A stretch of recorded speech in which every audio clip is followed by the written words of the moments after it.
अस्सलाम वालेकुम dear students. आज का हमारा टॉपिक है कॉन्सेप्ट ऑफ प्रेशर। यहाँ पे हम कुछ एग्जांपल्स लेंगे जिनसे हमें कॉन्सेप्ट ऑफ प्रेशर जो है वो समझ में आएगा। यहाँ पे हम ये एक आयरन नेल है, इसके दो एंड्स हैं। ये वाला एंड जो है इट इज़ शार्प और ये वाला एंड इसको हम कहते हैं head. If I try to push this nail into a wooden plank by its sharp end, it is easier, I can do it. But if I try to push it by its head, it will be extremely difficult to push this nail into a wooden plank. Similarly, if I take the example of this knife जो है इसके दो ends होते हैं, दो edges होती हैं। ये वाली एज जो है शार्प है, इससे हम फ्रूट्स और वेजिटेबल्स काटते हैं, ठीक है। अब ये वाली एज जो है इट इज़ ब्लंट, इस वाली एज को हम यूज़ नहीं करते क्योंकि इस वाली एज से हम फ्रूट्स और वेजिटेबल्स को ईजिली नहीं काट सकते। क्यों? इन क्वेश्चंस का जो आंसर है वो हमें कॉन्सेप्ट ऑफ प्रेशर समझने के बाद हम इन क्वेश्चंस का आंसर दे सकते हैं। So let start with the concept of pressure. See, pressure is defined as the force per unit area. एक यूनिट एरिया पे कितना फोर्स एक्ट करेगा उसको हम कहते हैं प्रेशर, ठीक। अगर मैं यहाँ पे एक प्लेन सरफेस लूँगा, इसमें 16 यूनिट एरियाज हैं। एक यूनिट एरिया को मैंने यहाँ पे शेड किया, इस यूनिट एरिया पे कितना फोर्स एक्ट करेगा? अगर इस टोटल एरिया पे फोर्स एक्ट कर रहा है 64 न्यूटन, इस टोटल सरफेस पे जो फोर्स एक्ट कर रहा है वो है 64 न्यूटन। लेकिन यहाँ पे जो यूनिट एरियाज है वो है 16, एक को मैंने शेड किया है। अब एक यूनिट एरिया पे कितना फोर्स एक्ट करेगा? That will be 64 divided by 16, that is 4। Means एक यूनिट एरिया पे 4 न्यूटन फोर्स एक्ट कर रहा है, इसको हम कहते हैं प्रेशर। एक यूनिट एरिया पे कितना फोर्स एक्ट करेगा, टोटल फोर्स नहीं, एक यूनिट एरिया पे कितना फोर्स एक्ट करेगा उसको हम कहते हैं प्रेशर। मीन्स दिस फोर्स जो यहाँ पे फोर्स हमने लगाया 64 न्यूटन, ये डिस्ट्रीब्यूट होगा into 16 unit areas. 16 unit areas में ये डिस्ट्रीब्यूट होगा ये फोर्स, और एक यूनिट एरिया पे कितना फोर्स लगेगा?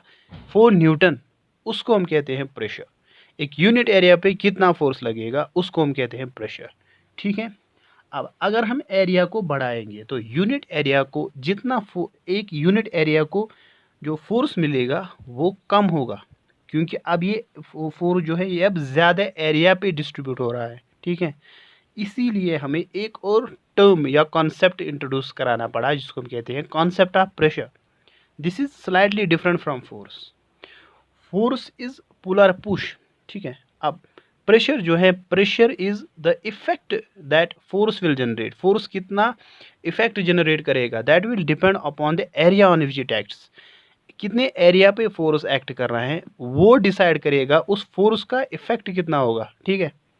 अब प्रेशर जो है mathematically it is equal to force divided by the area on which it acts.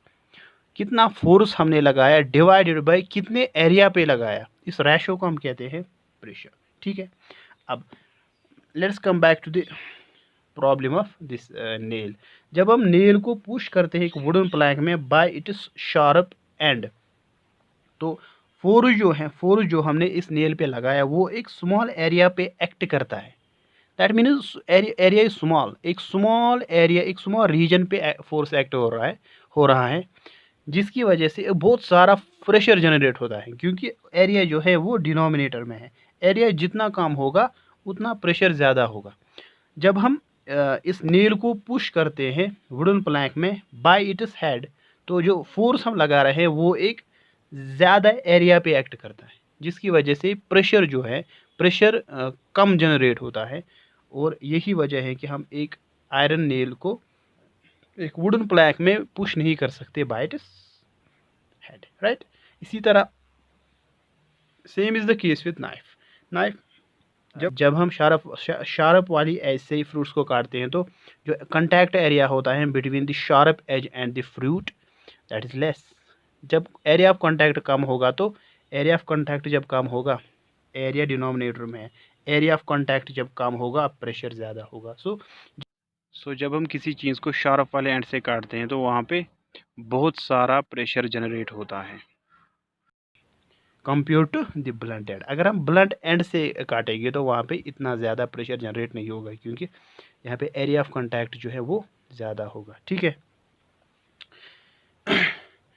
Similarly हम कॉन्सेप्ट ऑफ प्रेशर को एक और एग्जांपल यहाँ पे हम ले सकते हैं कॉन्सेप्ट ऑफ प्रेशर की। सी पॉटर जो होते हैं, पॉटर वो हेड पे हैवी लोड्स कैरी करते हैं।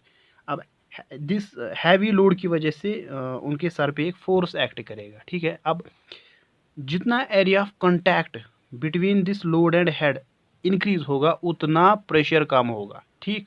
अब पॉटर क्या करता है, वो अपने सर पे एक piece of round piece of cloth रखता है, जिसकी वजह से एरिया ऑफ कांटेक्ट जो होता है, area of contact between the load and the head वो इंक्रीज होता है, जिसकी वजह से जो प्रेशर पड़ता है हेड पे वो कम होता है और पॉटर जो है वो इजीली हैवी लोड्स को कैरी कर सकता है। ठीक। अब यहाँ पे हम एक और एग्जांपल ले सकते हैं, वो है बैग्स की। बैग्स में जो ये होती हैं स्ट्रैप जो होती हैं बैग्स में, वो ब्रॉड होती हैं। ठीक है। यहाँ पे लिखा है